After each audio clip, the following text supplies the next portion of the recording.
ballet definitely has developed in number one, the number of audiences that we have reached, no?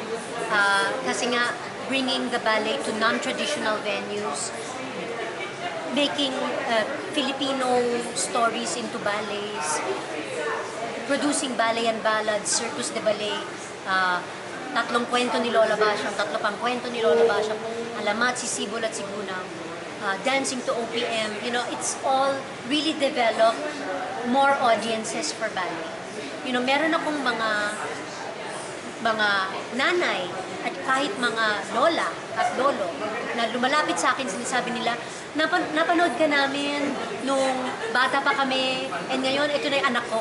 It makes me feel old, but at the same time, at least, kasi nga yun yung lagi kong sinasabi sa mga dancers ko din is mag-perform kayo para yung mga audience na nanonood sa atin ngayon uulit ng uulit ng uulit.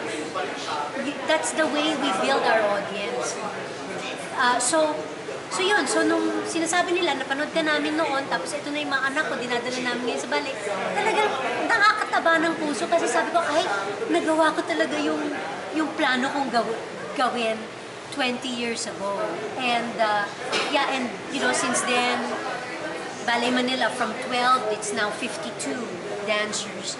Our school, from nothing, naging more than 100 students with more than 40 different scholars, and meron kaming, from nothing again, meron kaming 4 na studio, meron kaming 2 teatro na pinagsasayawan lagi, meron kaming regular season na yung mga iba wala. Sana dumami pa yung season performances namin. Sana lumaki pa yung suporta.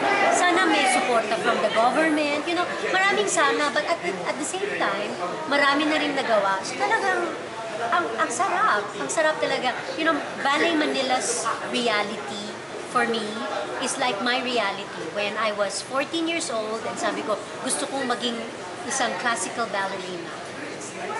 Now, I can say, even my wildest dreams when I was 14, my reality has far exceeded that. I think Ballet Manila's wildest dreams when we were just starting out, 12 idealistic dancers with Eric V. Cruz as our artistic director.